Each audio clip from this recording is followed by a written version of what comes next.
Most people will tell you that living in Boise, Idaho is absolutely perfect. Nothing wrong with it at all. But in today's video, we're going to cover both the pros and the cons about living here in Boise, Idaho. I'm telling you, there's one point in here where you're just going to say, this is absolutely cringe. I can't move to Boise, Idaho. But there's going to be some pros that might make you want to pack your bags right away. So without further ado, let's get right into it. The first con up, we're just going to hit the cons right out of the gate, and that is the cost of living here. The cost of living in Boise, Idaho has certainly risen quite a bit. Now, you might be moving from a high cost state like California. That's where I moved from. I moved from San Diego, one of the most expensive cities in the entire country. So it still could actually seem less to you than what you're used to. But the cost of living has certainly gone up here over the years. And a lot of that is driven by housing prices. Boise, you'll see out there that there's a lot of stats that say Boise is super overvalued. That will play out over time, I suppose. But cost of living is certainly higher, thanks in part a lot to those mortgage rates. In fact, I'm in a home right now. This is a $1 million+ home in Star, Idaho, a suburb of Boise, Idaho. And I figured, why not do this video in one of the homes that I sell here? And this is with a new builder. As you can see, this is a very nice, beautiful home. It's going to cost you over $1 million. However, you're going to get a lot more home for your money with this $1 million home than what you're going to get back most likely in California, which is what we're all used to. But it's still a real thing. If you are on a limited budget, it's still going to be hard for you. That being said, I think that compared to California, you're definitely going to have better rents here. You're going to get more house for your money, even with rents. And the pay isn't quite as good as it is going to be in California. You're not going to make as much money, unfortunately, unless you're potentially in the trades. You're an engineer, you're a professional of some sort. If you're more unskilled, it's going to be harder for you. But if you have a skill, you have a trade, you're a professional, you're an engineer, architect, that type of thing, you're going to certainly be all right. It's just that if you're unskilled, it might be harder for you. There's a lot of other things that are definitely going to be costing you more money around here. I actually had a complaint recently from a client who they're retired. They moved here from Huntington Beach, California, and she was actually not real happy that she had relocated here. Really, her husband wasn't too happy. She didn't really mind as much. And I asked her, I said, well, what's the reason for that? And it actually wasn't really the weather, which we'll get to here in a bit. It was about the lack of free things to do for people that are retired. She's like, you've got a family, there's all kinds of cool parks and things you can do for free. But she's like, every time I step out the door, I feel like I'm paying to do something fun. So that can definitely be a deterrent. There are some amazing free things you can do here, but you got to look for them regardless of your age. Now, the cost of living is one of the main complaints that you're going to hear from people that are from Idaho, and they're really frustrated about Californians with their California money moving in here and driving up the cost of real estate. So oftentimes you'll hear complaints from local Idahoans, and it's usually stemming from around that. Now, related with that cost of living, I consider this part a pro, is that if you're looking for new construction homes here, then there's a lot of builders that are offering some pretty insane incentives. In fact, this builder that I'm in right now, this home, they're offering a crazy incentive that I'll talk about towards the end of the video. And this home might even be the right home for you. All right, the next one up, I definitely consider this a pro. For some of you, you might consider this a con, but Idaho, and particularly the Treasure Valley, is very conservative. There's a big reason why I moved here. People ask me all the time, why did you leave San Diego? San Diego's so nice, the weather's amazing, it's conservative. And I just say, look, I couldn't handle the politics of California anymore. San Diego is not conservative any longer, unfortunately. And Idaho really still has that. We absolutely love it here, living among so many like-minded folks. And it was just a huge reason why both we moved here, why many of our friends have moved here, and why so many of the clients that I work with are moving to the Boise, Idaho area. Now, the city of Boise itself actually is not that conservative. It certainly leans blue for sure. They do have pride parades. You're going to see a lot of pride flags around downtown Boise.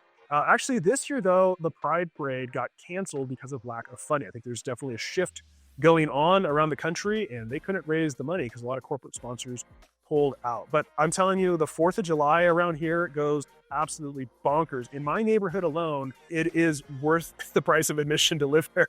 It's this absolutely crazy with all the fireworks that go on. I call it World War III, goes on every year on 4th of July.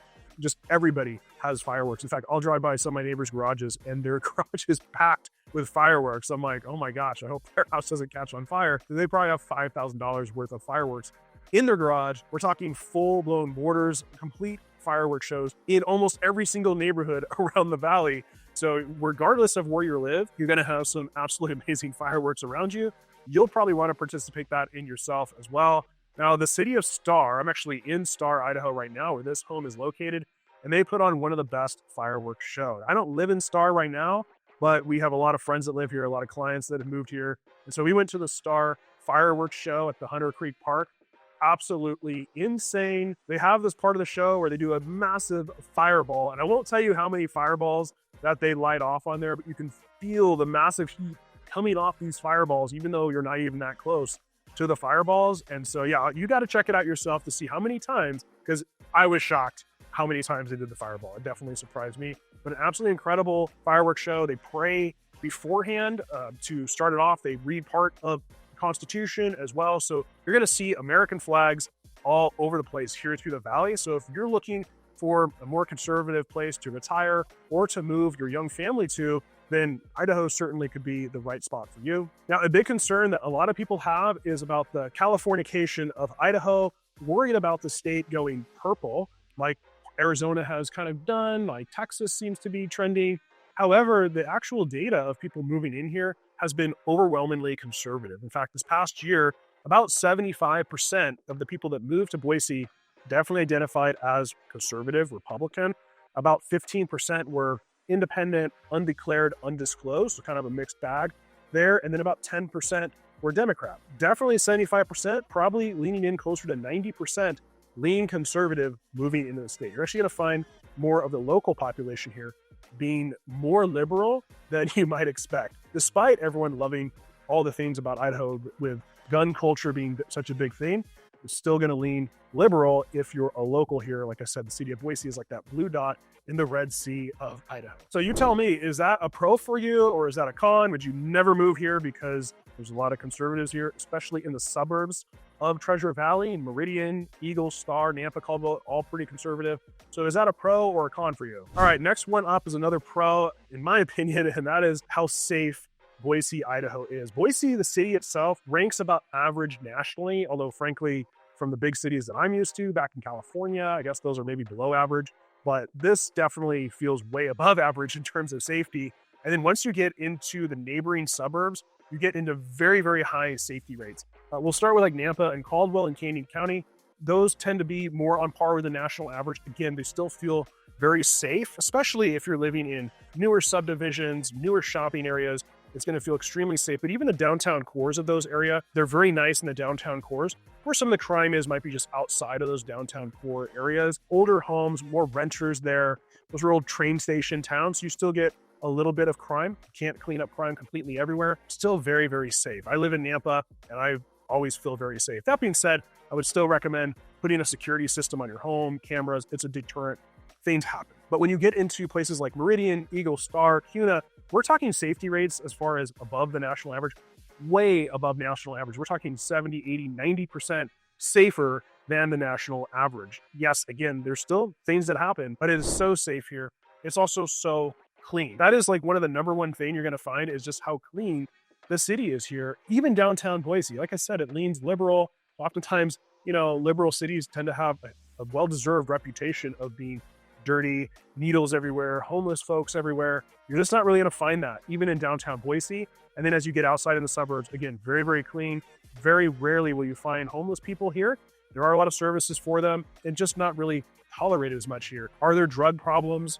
Yes, there's drug problems just like there are everywhere, but it's not tolerated like it is in those more liberal cities. So that is going to be one of the big things you're going to find is just how absolutely clean this whole Treasure Valley area is. Okay, one more pro before we hit another con, and that's how welcoming it is here and how friendly people are. I mentioned earlier about how local Idahoans can be upset that you got people moving in from California, driving prices up, maybe changing their culture, that sort of thing. You're still gonna find people surprisingly welcoming and friendly. That's what I noticed when I moved here, whether they're locals or if they're transplants. Honestly, you're gonna find probably about 70% of the people that live here now are transplants from other states, especially California, but also Oregon, Washington, and other states now are moving here as well. Now, a lot of times those people are from California that moved to other states and then realized, I don't like it in Texas or Florida. I don't like the humidity or the hurricanes or the tornadoes, and they're moving here. We don't really have any of those things. But yeah, people are just so welcoming and friendly. They're polite. People hold open doors for you. People will let you into traffic. Oftentimes, if you got to turn, they'll stop and wait for you. Are there people that are terrible and still do mean things on the road? Absolutely. I almost got hit yesterday by someone that kind of swerved into me, took a wide turn. He turned out wide to turn left, and I had to jerk around him really quick, which was scary. Not sure why he did that, but things happen, of course. But yeah, people are just so friendly here, and that's a big part of it. Now, before we get into the next con, I just want to show you around this house just a little bit, tell you a little bit more about this home since we're right here before we move locations throughout the home to show you other parts of the home. This is obviously white quartz with granite veining in it. It has a single basin sink, black fixtures.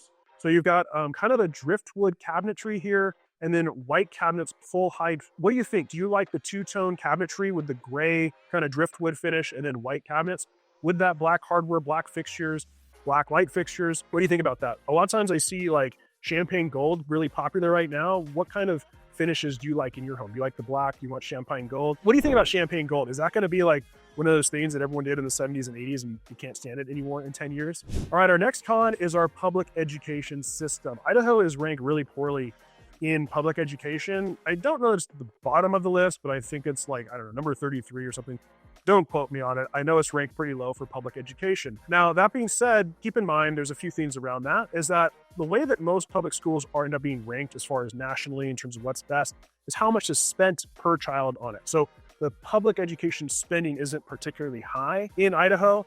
However, I don't know that that's a bad thing because I don't know how much we should be spending on that in particular. But you tell me, what do you think? Should we be spending a lot on public education, or should maybe those dollars go more into charter systems or school choice? What do you think about that? Which way should Idaho go on that? I'm going to touch on that in a second because there's some pretty cool school choice options that are just starting to hit. I'm going to talk about. So if you're looking to homeschool, some crazy tax credits coming into play. I'll touch on in just a minute. But something you need to be aware about the public education system here is that if you're looking to move from California into Boise because you're looking for better public schools or schools that aren't woke, I hate to tell you, these are still government-run institutions. They're still public schools, and you might be really surprised when you move. Actually, I had someone email me the other day. They're not a client of mine, but she contacted me and was like, hey, I stumbled across your video about homeschooling, and we tried out the public school, and we're on day number 1 at the end of it, and I'm really having second thoughts, and now I'm thinking about homeschooling. So the public schools are not amazing here for that. There's still things that go on. There's a middle school in Meridian that has furries.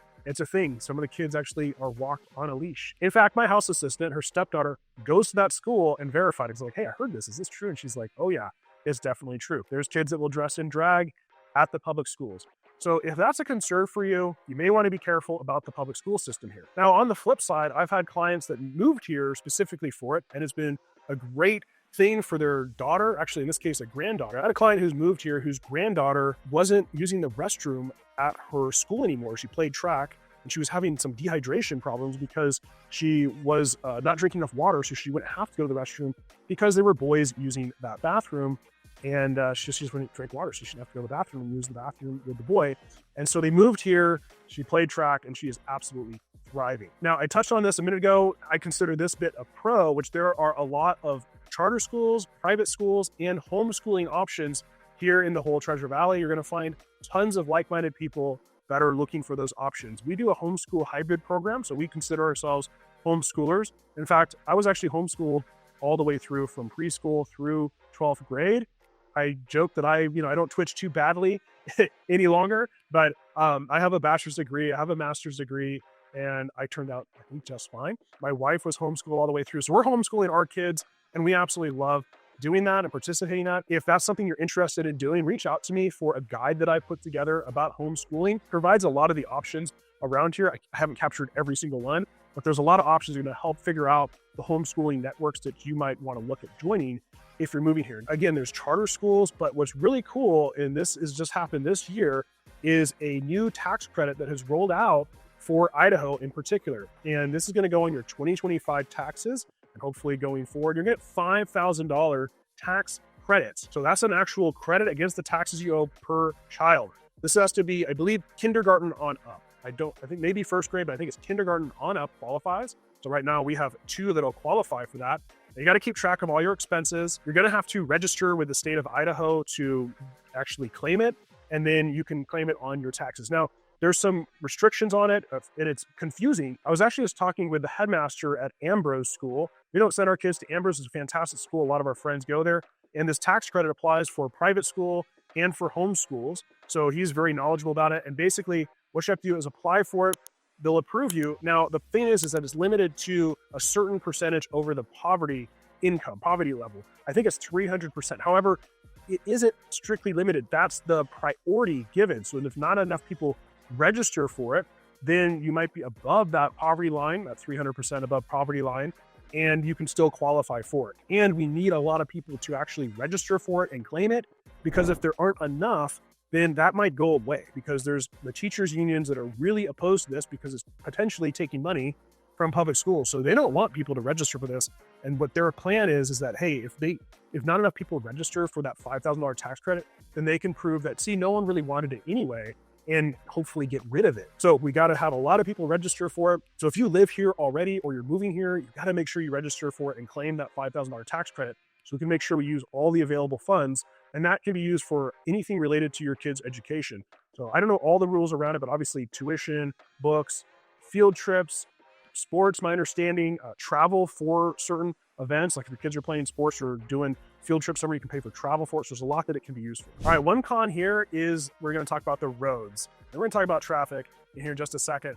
But the roads here are paved. There's not potholes everywhere, but they can be a little dangerous at night, especially when you get more into the country areas of the Treasure Valley, like out in Nampa, Caldwell, Middleton, but even parts of Star and Meridian can be this way where there's just not a lot of lights. So you got to be really careful. You got to use your high beams, but then you got to watch for cars coming and make sure they get turned off really quick. They do use a reflective paint on the striping here, but it can fade relatively quickly. They also do this thing called chip and seal pretty much every summer. Well, they will grind the roads at the beginning of summer, and then at the end of summer, they seal it and stripe it. So we had our roads ground around our house early June, and they just finally sealed and striped the roads almost 3 months later. So we went almost 3 months with no striping on the roads almost everywhere throughout the Treasure Valley in the more rural parts of it. I was like, what is going on here? Why are they leaving the roads unstriped for this long? I just imagine that traffic accidents had to have increased because of the lack of striping. So that's even during the daytime, but especially at night. You just got to be really careful when driving around here. Our next con, I'm going to say, is traffic, but we got to be careful with it. But traffic is definitely building here in the Treasure Valley. Since I moved here in 2022, I've definitely noticed that traffic has gotten worse since I moved here. Now, fortunately, I generally work from home, or my schedule is more during the day when I'm heading out or on weekends for work. And so I don't hit traffic too often, but it can be really bad, especially as you're coming in from Caldwell and Nampa on Interstate 84, which is our main freeway here, I-84. And some of the side roads are starting to build up in traffic, but especially when you get more of the core of Meridian, Eagle, Boise, on the roads themselves. You got to remember, these were, for the most part, farm roads. Boise has exploded in growth in the last 10 years. So all these farm roads have been converted into just main city roads. Now they're doing a lot to expand the roads and try to make them bigger and flow better. A lot of roundabouts are going in, especially in the more kind of rural areas at this point, to help things flow better. But Eagle Road in particular is really bad. It'll take you 25 minutes to get from Interstate 84 into Eagle. And that's just a span of, I don't know, 6-7 miles. So it can take a long time. I had a client move here. He's renting at the moment, but he moved here not too far from Eagle Road, and he hit me up complaining. He's like, I had no idea how bad Eagle Road was. It's one of the busiest road here. Everyone hates Eagle Road, but it's the main shopping area. There's a lot of homes around there. The village is located right on Eagle Road. So there's just so much shopping, so many amenities, and it's the main thoroughfare to get from Eagle into Meridian, down to South Meridian, and from Cuna, Meridian, up into Eagle. So there's just a ton of traffic that happens there. However, if you're moving from California, just like I did, you're still gonna be blown away about how light the traffic is compared to what you're used to in the bigger cities, where it can take hours to get anywhere. But that is definitely gonna be one of the number one complaints you hear from people that have moved here recently or been here for a while, is the growing traffic. But there are ways to get around the traffic. So that's why you gotta hit me up. If you're looking to move here, I can help you navigate, hey, what are the best roads to get to work, depending on where you end up looking to move into, to help alleviate your traffic time or commute into work. Now, before we move locations in this house, let's just take a look at what's around me and this amazing fireplace here. In this home here, we've got 10-foot ceilings. So it feels very, very spacious in here. Really nice open layout. You got engineered hardwood floors that go throughout this home. So tell me in the comments, is that something you like in your house? Do you like more carpeting, or do you prefer having solid surface flooring throughout the home? Next up, we've got a con followed by a pro, and that's around the airport here. There are going to be much more limited flights coming into the Boise airport because it is a smaller airport. So you're just gonna have to really check before you move here, depending on if you gotta get back for work, if you're working remote, if you've got family back where you live, you wanna check those flights and just find out, hey, what does it take to get from Boise to where I want to go? Are there direct flights? Are there a couple layovers? So definitely want to check that out before you move here. Look at prices. I know for me, when I go back to San Diego, there's two airlines, Southwest and Alaska, that typically have direct flights nonstop, but Southwest, it kind of goes away sometimes. So it's more like summertime, whereas Alaska Airlines pretty much year round and pretty reasonable price to do a direct flight. But for you, it might be different depending on where you're going. So definitely check that out. But related to that is the pro of it being a small airport. It's so easy to get in and out of. And the TSA agents here are actually friendly. Surprise, surprise. But you'll be able to check your bags, and especially if you have TSA pre-check, which I would highly recommend getting. I've had that for years and years, but you'll breeze through the security line in less than maybe 5 minutes. You don't have TSA pre-check, probably 10 minutes. I mean, honestly, maybe not even 5 minutes. You're through it.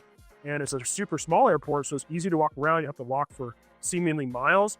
So that is a huge pro of the Boise airport. People are really impressed by how small it is, and yet there's still a fair amount of flights coming from other cities. Now, the next con is gonna be our dining scene here. If you're coming from a big city, especially in California or maybe Arizona, you just have tons of dining options, a lot more diversity in terms of the ethnicities of people that live here, then you might be a little bit disappointed in the food scene here. It's not great. I'll tell you, I haven't really found a great Mexican food, to be honest. There's some around, but you're gonna be better off as far as Mexican places, more in Nampa, Caldwell. There's a higher Mexican population in Nampa and Caldwell, so there's more options there. But it's definitely a more limited food scene here. So if you're kind of a foodie, you might be a little bit disappointed. But there are some newer restaurants coming in, and they actually are pretty good. One of our favorites is called Crave. We love going there. It's definitely a great place for special events. But there's even times during the week we're just like, you know what? We really want a great meal and great service, and we go to Crave for that reason, because the staff there are super knowledgeable, they're super friendly, and the food is absolutely amazing. So Crave is definitely a place you want to check out. But there's other restaurants that are popping up now. So you got to reach out to me if you're looking to move here, if you're planning a trip to scope out the area. Hit me up. I have a complete guide that I can send you where I list out my top favorite restaurants in every single city here in the Treasure Valley, whether it's Boise, Meridian, Eagle, Star, whatever it is, wherever you're looking. I've got my top restaurants that I'll send to you so you can make sure that you have a great dining experience when you're visiting the area. Next up are, that's a pro and a con, but the entertainment options have been somewhat limited over the years here. However, it's definitely becoming a much more growing scene now, especially out in Nampa. There is the Ford Idaho Center. We actually get some pretty big headliners that come in here to play. And if you like country music, there's going to be a lot of country music options that play here out in Nampa. And so you got to drive a little bit to get there, but we also have other stadiums. We got the Albertson Stadium where the Boise State Broncos play. There's concerts that are there, so that's in downtown Boise. But a lot of big headliners tend to be out in Nampa at the Ford Idaho Center. We went and saw Jordan Davis last year. We're going to see Thomas Rhett in the fall coming up soon. So, and they've got a outdoor amphitheater and an indoor stadium for both. So the outdoor amphitheater during the spring through summer, early fall, is so fun to go to. They've got a huge grassy area that is more open seating, or they've got actual seats down in the bowl of the amphitheater. Now we're going to touch on weather next. And before we get to that, if you are looking to make the move here, my name is Curtis Chisholm, and I run one of the top relocation services here in the Treasure Valley, helping people make the move here to the Boise, Idaho area. I did that with my family over 3 years ago. I know the difficulty of what it's like, the emotions of making the move to the Boise, Idaho area. I've helped dozens and dozens, coming up on over 100 families moving here to the Boise, Idaho area. So I can help guide you through that process, what it's like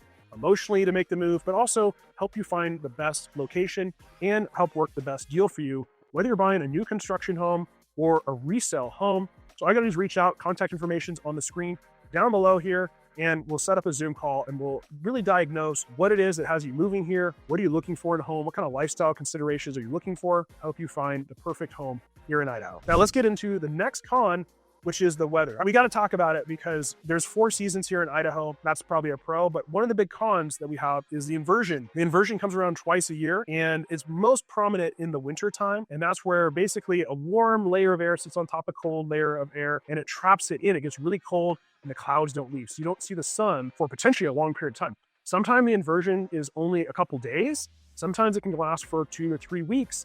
And that's where it can get really depressing because you're not seeing the sun for that longer period of time. So that is definitely a bummer about this area, and it gets stagnant. There's more smog. So the air quality gets really bad. So if you have any kind of health problems, breathing problems, it can get more pronounced during that inversion period. It also comes around in the summertime.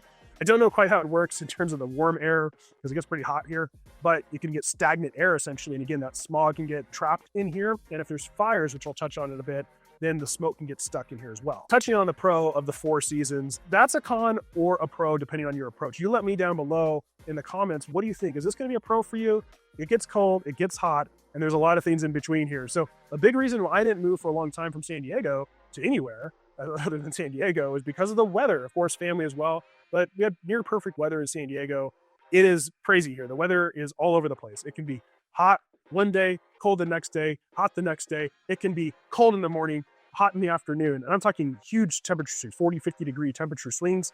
It was 93 degrees yesterday and it was 53 degrees this morning. I almost put a jacket on when I did my morning walk with my wife, but I was like, no, I think I'll be good. I don't think I need one just yet. But you can get very windy all of a sudden. It can be very calm, and then all of a sudden there can be a lot of wind that blows in, but we do have 4 full seasons. So let's talk a little bit about that, what that looks like. Winter times, you're gonna have lows, generally speaking, in the high teens at night, sometimes in the 20s, usually in the 30s and 40s during the day. However, there can be more extremes than that, and you can definitely get into the single digits at night. I have not seen it get below 0. I'm sure it can happen, at least in the Boise, Idaho area. Up in the mountains, in Stanley, which is about 2.5 hours from here, then it actually is the coldest place in the lower 48 states. So it gets really cold, not that far from here.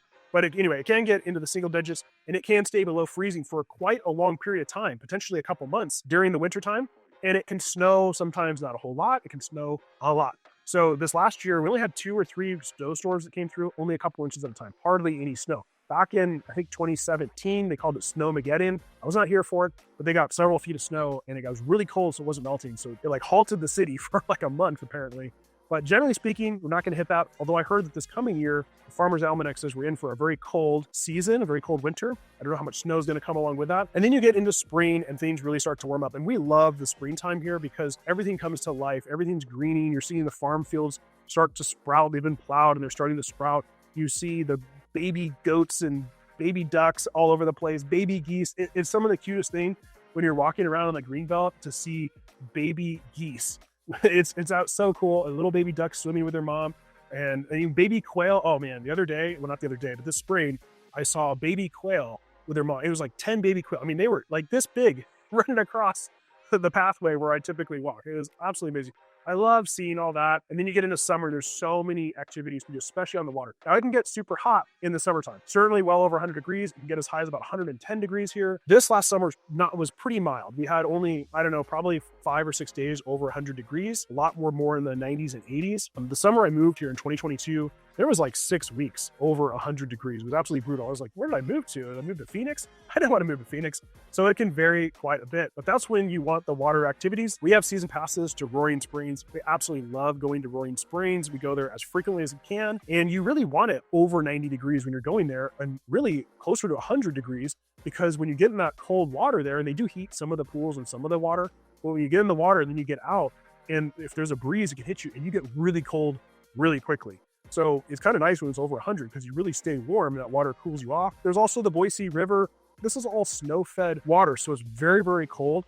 Just getting by the water will drop the temperature, I don't know, about 10, 15 degrees. So it already feels cooler just being by the water. Then you just hop in and cool off. We like to put our chairs right in the water and put our feet in the water and you just stay nice and cool. You drink a beer, some wine, and just chill by the river. There's also a ton of lakes around here to go boating in, to wakeboard, to jet ski, whatever it might be. And there's just great ways to beat the heat. You can also get into the mountains. It's still gonna be warm in the mountains, but it will be cooler. And there's a lot of lakes up there. And that's what we really love doing. We love camping. We've got a camper trailer. And so we go camping as much as we can.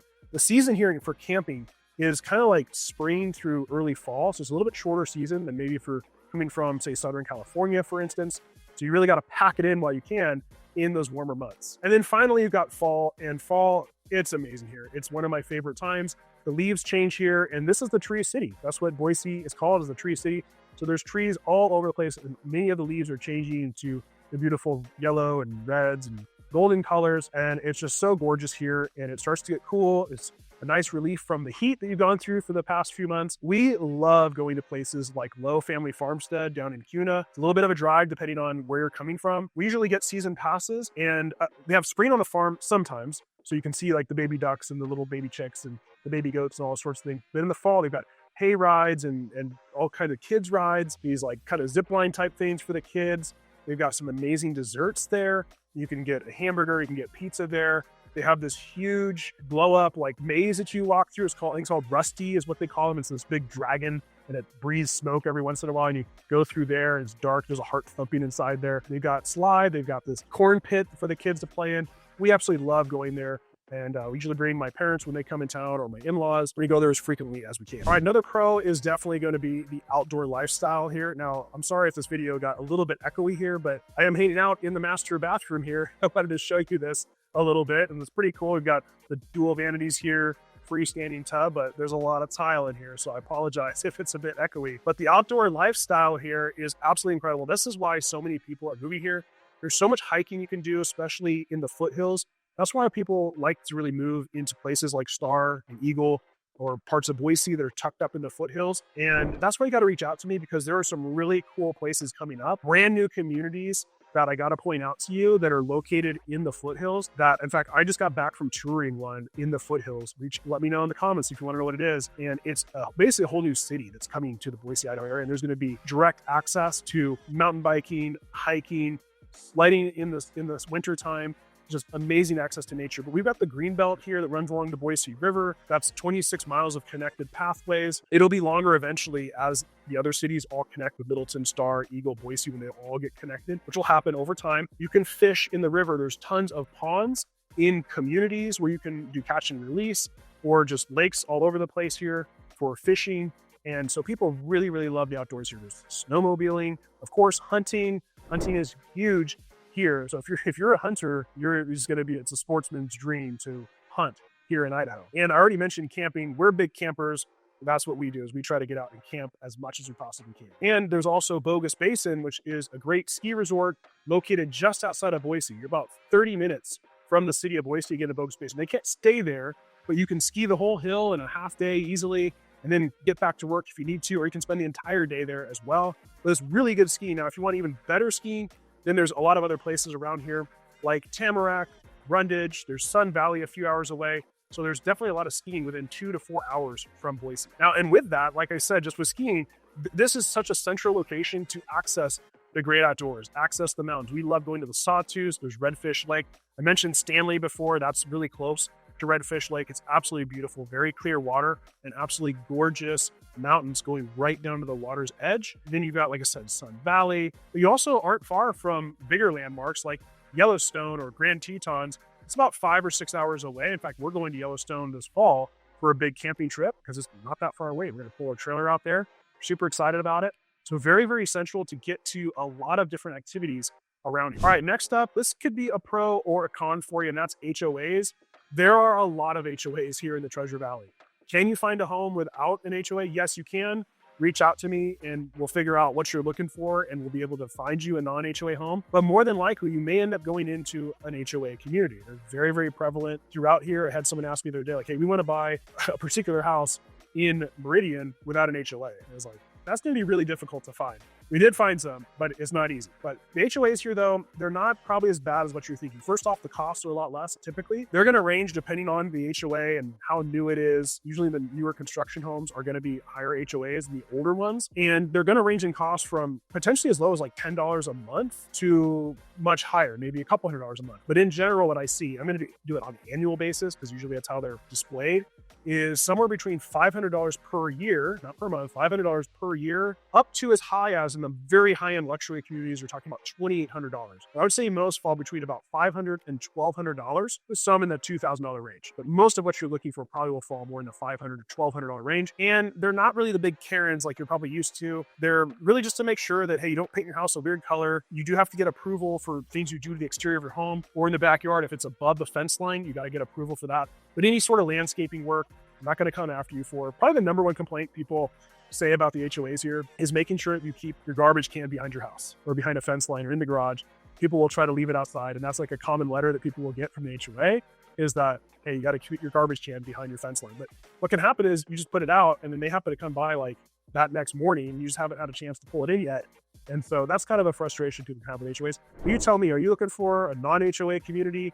Are you okay with HOAs? Are you surprised about the cost of HOAs here and how much less expensive they are than places like California? Now, another pro here is how business friendly it is to start up a business here in Idaho and run one. I finally am shutting down my California entity that I've had there for selling real estate. I'm moving everything here now. It's taken a while. It's a real pain. But to set up an LLC here in Idaho, it's like $100 and that's it. And you've got an LLC. You can expedite it for like $40, but you can very, very quickly set up an LLC. If you're looking to start a business, I have multiple LLCs for different businesses that my wife and I have.